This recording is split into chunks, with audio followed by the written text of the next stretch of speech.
The sun hung like a dying ember over the broken-down ranch, casting long shadows across the cracked earth where nothing had grown for 3 seasons running.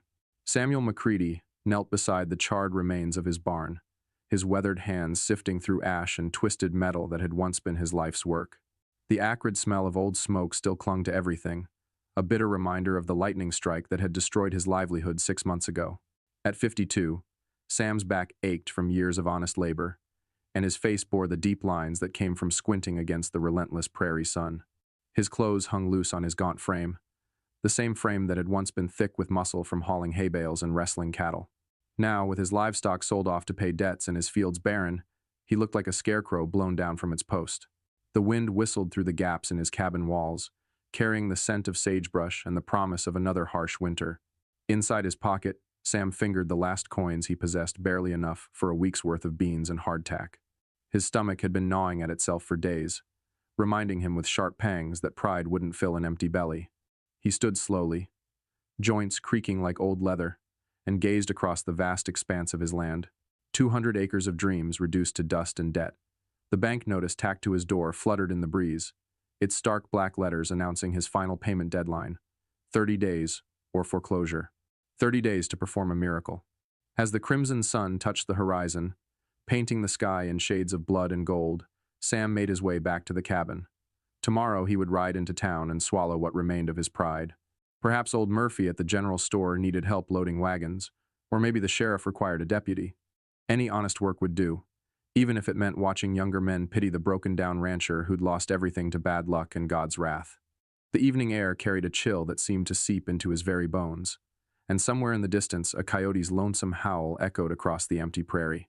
Dawn broke gray and cold over the McCready ranch, the kind of morning that made a man feel every one of his years. Sam had barely slept, his empty stomach keeping him restless through the long night. He pulled on his worn boots and stepped outside, breathing in the crisp air that carried the earthy scent of approaching winter. As he walked toward the well to draw water for coffee if his meager coffee grounds would stretch one more day, a movement near the broken fence line caught his eye. At first he thought it might be a stray dog, or perhaps a wounded deer. But as he drew closer, his breath caught in his throat. A young Apache boy, no more than 12 or 13 years old, lay crumpled against a fence post. Blood had dried on his torn shirt, and his copper skin was pale with exhaustion and pain. His long black hair was matted with dust and sweat, and his breathing came in shallow, labored gasps. The boy's eyes fluttered open as Sam approached, dark eyes filled with fear and defiance, even in his weakened state. Sam's first instinct was caution. Relations between settlers and the Apache in these parts had been tense for years, punctuated by raids and reprisals that left scars on both sides. But looking down at this injured child, Sam saw only what his mother had taught him to see in every living creature: a soul in need of help. "Easy there, son," Sam said softly, his voice carrying the gentle tone he'd once used with skittish horses. He knelt slowly, keeping his movements deliberate and non-threatening. The boy's hand moved instinctively toward the knife at his belt, but weakness betrayed his intentions, and his arm fell back to his side. Sam could see the source of the blood now, a deep gash across the boy's left shoulder, probably from a fall onto sharp rocks. The wound had been bleeding for hours, maybe longer. Without treatment, infection would set in, and out here, infection meant death. "I'm not going to hurt you," Sam continued, though he wasn't sure if the boy understood English. "Let me help." He extended his hand slowly, palm open, the way he might approach a wounded animal. The boy's eyes tracked every movement, calculating and wary, but too weak to resist. For a long moment, they stared at each other across a gulf of language and history, the broken-down rancher and the wounded Apache boy, two souls caught in the vast indifference of the prairie morning. Sam's hands moved with practiced gentleness as he helped the boy to his feet, supporting his weight when the child swayed dangerously. The Apache youth was lighter than Sam had expected, his young frame already showing the lean muscle of his people but still carrying the vulnerability of childhood. Each step toward the cabin seemed to cost the boy tremendous effort, though he made no sound of complaint. Inside the modest cabin, Sam cleared his kitchen table with a sweep of his arm, sending his few dishes clattering to the floor. He helped the boy lie down, then quickly gathered what medical supplies he possessed: a bottle of whiskey, some clean rags torn from an old shirt, and needle and thread that had seen more use mending tack than flesh. "This is gonna hurt," Sam warned, though the boy's stoic expression suggested he understood pain far better than his years should have allowed. As Sam cleaned the wound with whiskey, the boy's jaw tightened, but not a sound escaped his lips. The gash was deeper than Sam had initially thought, running from the shoulder blade nearly to the collarbone, with edges ragged as if torn by claws or thorns. As he worked, Sam found himself talking partly to fill the silence, partly to keep his own hands steady. He spoke of his wife Margaret, dead these 5 years from fever, and how she would have fussed over this wounded boy like a mother hen.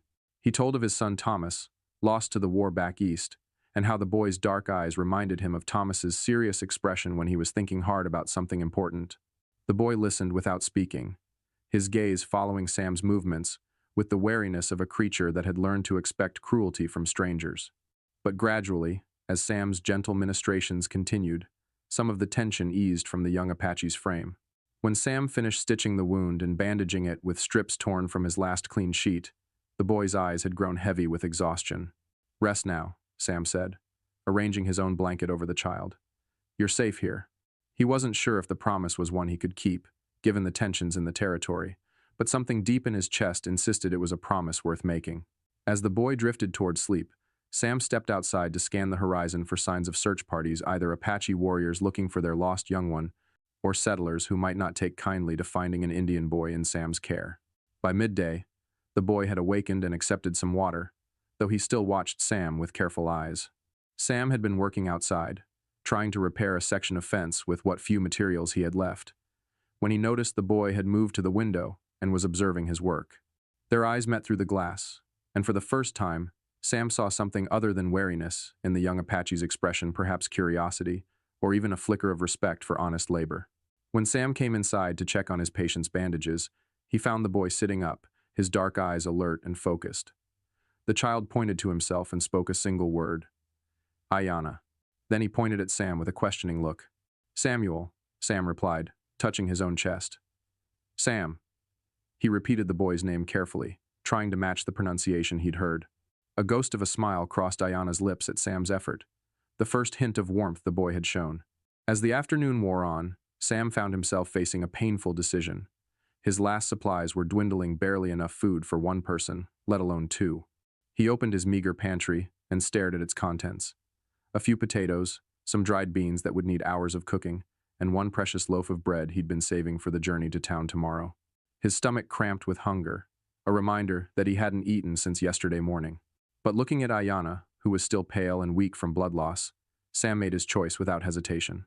He cut thick slices from the loaf, spread them with the last of his preserves, strawberry jam that Margaret had made before her death, and brought them to the boy. Aiyana looked at the offered food, then up at Sam's gaunt face, then back at the bread. Even in his weakened state, the boy seemed to understand the sacrifice being made. He shook his head and tried to push the plate away, but Sam gently pressed it back toward him. "Eat," Sam said firmly, miming the action. "You need strength." He took the smallest slice for himself, barely more than a crust, and bit into it slowly to show that it was safe. The sweet taste of strawberry jam flooded his mouth with memories of better times, but he pushed the nostalgia aside and focused on encouraging the boy to eat. Reluctantly, Aiyana began to eat, though Sam noticed he left half the bread untouched, as if understanding that resources were precious in this humble place. As evening approached, Sam prepared a simple meal of beans and wild onions he'd found growing near the creek. The food was plain and meager, but it was nourishing, and Aiyana ate with the focused attention of someone who had known genuine hunger. Sam found himself eating more slowly than usual, partly from his own hunger-sharpened awareness of each bite, but also from the strange comfort he felt in sharing his table with another living soul. After supper, as the last light faded from the western sky, Sam stepped onto his porch to smoke his pipe, a luxury he rarely allowed himself anymore. But the events of the day seemed to call for small rituals of normalcy. Aiyana appeared in the doorway, moving carefully to avoid stretching his injured shoulder, and joined Sam on the wooden steps. They sat in comfortable silence, watching the first stars emerge in the darkening sky. The prairie night was alive with sounds: the distant yip of coyotes, the rustle of small creatures in the dry grass, the whisper of wind through the broken barn timbers. It occurred to Sam that this was the first time in months he hadn't felt completely alone on his land. Aiyana pointed toward the north and spoke several words in his own language, his voice carrying a note of longing. Though Sam couldn't understand the words, the tone was universal: homesickness, worry for family, the ache of separation. Sam nodded, understanding the emotion, if not the language. "Your people are looking for you," Sam said gently. It wasn't a question. He'd seen the careful way Aiyana studied the horizon, the tension that crept into his shoulders when the wind carried unfamiliar sounds. They'll find you. Good people always do. Aiyana looked at him with those serious dark eyes, and Sam had the unsettling feeling that the boy understood more English than he'd let on. There was something old in that young face, a premature wisdom that spoke of hardships endured and responsibilities carried too early. As the night deepened, Sam helped Aiyana back inside and prepared to spend another sleepless night on the hard floor, giving up his bed to his wounded guest. Before settling down, he checked the boy's bandages once more and was pleased to see that the bleeding had stopped and the wound was beginning to heal cleanly. "Tomorrow I'll take you toward the reservation," Sam said quietly. "Help you find your way home." Aiyana nodded, but something in his expression suggested that home might be more complicated than Sam understood. Sam woke before dawn to the sound of horses, many horses, moving with the controlled discipline of experienced riders. His blood chilled as he recognized the distinctive rhythm of unshod hooves on hard earth, the way Apache ponies moved when their riders meant serious business. He rose quickly from his makeshift bed on the floor and peered carefully through the cabin's single window. In the gray pre-dawn light, he could see them. At least 50 Apache warriors arranged in a loose semicircle around his property, their faces painted for war, weapons ready but not yet raised. Their leader, a man with silver streaking his long black hair and scars marking his weathered face, sat his horse, with the bearing of someone accustomed to command. Even at this distance, Sam could see the family resemblance to Aiyana in the set of the man's jaw and the intensity of his dark eyes. Sam's mouth went dry. He'd heard stories of what happened to settlers found harboring Apache children, stories that usually ended with burned cabins and unmarked graves. His hands trembled as he checked his rifle, though he knew it would be useless against so many warriors. Beside him, Aiyana had awakened and was sitting up, his face pale but determined. The boy struggled to his feet, ignoring Sam's whispered protests, and moved toward the door. Before Sam could stop him, Aiyana stepped outside onto the porch, raising his good arm in greeting. The lead warrior's expression transformed instantly from stern wariness to overwhelming relief, and Sam realized he was looking at a father who had found his lost son. What followed was a rapid conversation in Apache, too fast and complex for Sam to follow even if he'd understood the language. But the gestures and tones were clear enough. Aiyana was explaining what had happened, pointing back at Sam, making motions that seemed to describe his injury and treatment. The warrior's posture gradually shifted from threatening to curious, though their weapons remained ready. Finally, the leader, who Sam now understood must be Aiyana's father, dismounted and approached the porch. He was a tall man, taller than Sam had expected, with the lean strength of someone who had lived his entire life outdoors. His eyes, so similar to his son's, studied Sam with an intensity that seemed to look straight through to his soul. When he spoke, his English was accented but clear. "You are the one who cared for my son." The Apache chief, for that's clearly what he was, stood on Sam's porch with the dignity of mountain stone, his weathered face revealing nothing of his thoughts. Behind him, the mounted warriors waited with the patient stillness of men who had learned to trust their leader's judgment completely. Sam felt sweat beating on his forehead despite the morning chill, aware that his life hung in the balance of whatever decision this man was weighing. "Your son was hurt," Sam said finally, his voice steadier than he'd expected. Any decent man would have done the same. It wasn't entirely true. Sam knew plenty of settlers who would have left an Apache boy to die, or worse, but it was what he believed should be true. Aiyana spoke again in rapid Apache, and Sam caught his own name being repeated several times. The boy was animated despite his injury, his hands gesturing toward the cabin, toward Sam, toward his own bandaged shoulder. Whatever he was saying seemed to carry great weight with his father, whose stern expression gradually softened into something approaching wonder. "My son tells me you gave him your last food," the chief said, his English careful and precise. "That you shared your blanket, your medicine, your shelter." He paused, studying Sam's gaunt frame and the obvious poverty of his circumstances. "He says you have little, but you gave much." Sam shifted uncomfortably under the scrutiny. The boy was hurt. He needed help. "Yes," the chief agreed. But help was not required. It was chosen. He struggled briefly with the English word, then nodded, as if satisfied with his choice. "My name is Nalmish. In your tongue, he who returns. This boy is my youngest son, my heart walking outside my body." The weight of that statement settled over Sam like a heavy blanket.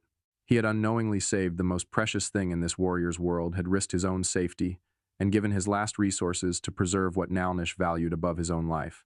"He is a good boy," Sam said simply. "Brave. He never complained, never showed fear, even when the pain was bad. Something shifted in Nalnish's face at these words, a flash of paternal pride that transcended cultural boundaries. You see with clear eyes, Samuel McCready. My son has told me this also. The fact that the chief knew his full name sent a chill down Sam's spine, though he tried not to show it. What happened next defied everything Sam thought he knew about Apache raiders and settler relations. Nalnish raised his hand, and the mounted warriors behind him began to move, not in attack formation, but in organized work groups.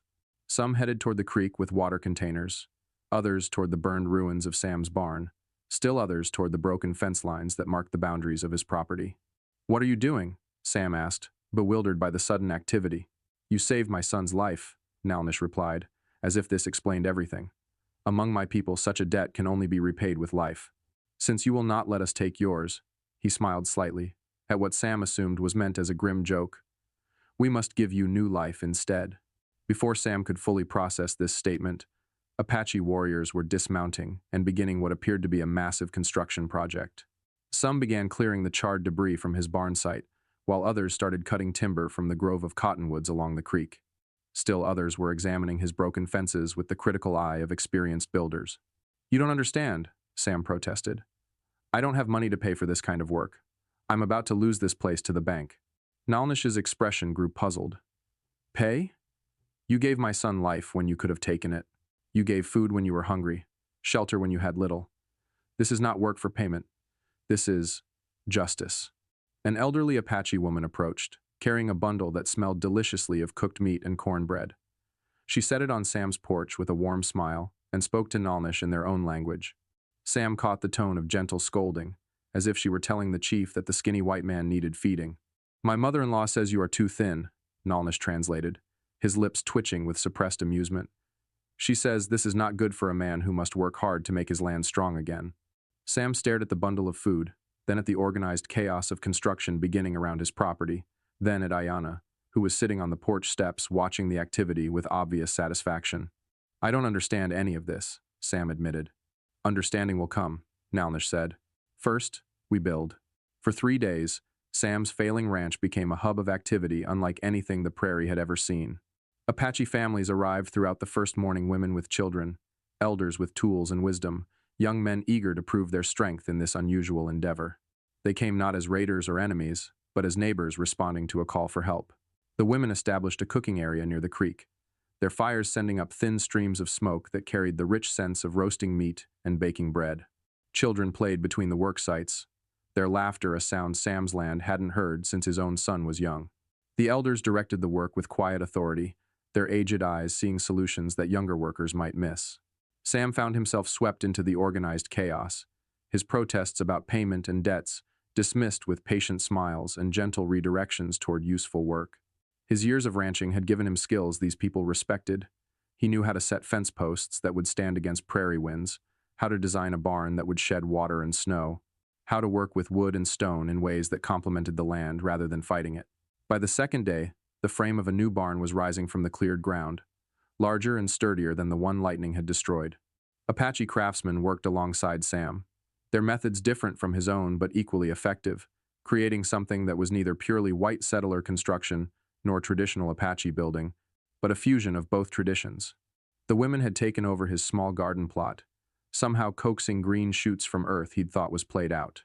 They worked with seeds they'd brought from their own stores, planting crops that would thrive in this particular soil and climate. One elderly woman, working beside his kitchen garden, looked up at him with twinkling eyes and patted the ground meaningfully. This earth would feed him well, her gesture seemed to say. On the third morning, Sam woke to find Aiyana sitting on the porch, his shoulder healing cleanly, watching his father oversee the installation of the barn's heavy roof beams. The boy had been a constant presence throughout the construction, translating when language barriers arose, helping with small tasks despite his injury, and serving as a bridge between two very different worlds. "Your people," Sam said to the boy. "They're not like what I was told." Aiyana looked at him seriously. "Your people told you we were bad?" "Some did. Said Apaches couldn't be trusted, that you were all raiders and killers." The boy considered this. "Some of my people say white men cannot be trusted, that you take everything and give nothing back." He gestured toward the bustling construction site.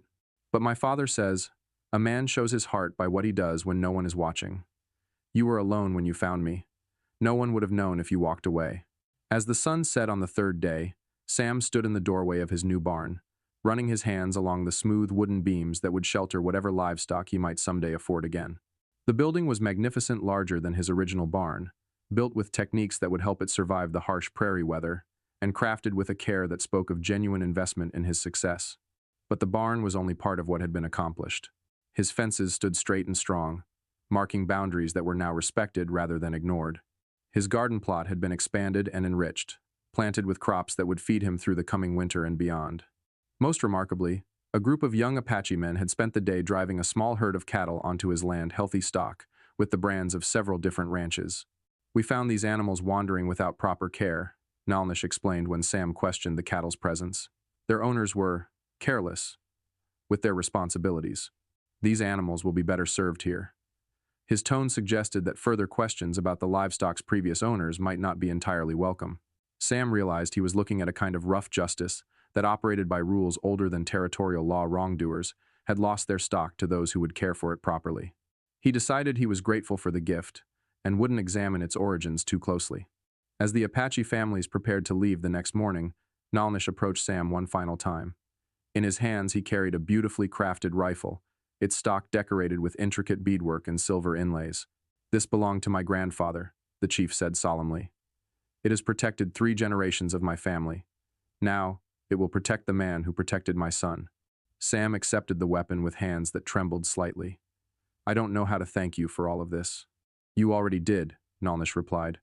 "When you chose kindness over fear, generosity over survival. My people will not forget this. Your land will always be under our protection." Aiyana approached, moving easily now that his shoulder had healed. He carried a small leather pouch which he pressed into Sam's hands. Inside were seeds, corn, beans, squash along with a piece of paper bearing carefully written English words. "Plant these when the earth is ready. They will grow strong here. Your friend Aiyana." As the Apache families departed, their horses kicking up dust clouds in the morning light, Sam stood in his rebuilt yard and marveled at the transformation. 3 days ago he had been a broken man facing foreclosure, alone and hopeless. Now he stood on prosperous land, surrounded by the fruits of unexpected friendship, holding proof that kindness could indeed move mountains. The bank notice still fluttered on his door, but Sam no longer feared it. The cattle in his pasture, the crops growing in his garden, and the strong barn sheltering his future, all of these would provide what he needed to make his payments and rebuild his life. But more than the material gifts, he carried something else. The knowledge that the world was larger and stranger and more generous than he had ever imagined. That enemies could become friends through single acts of courage, that bridges could be built across any divide with nothing more than open hands and an open heart.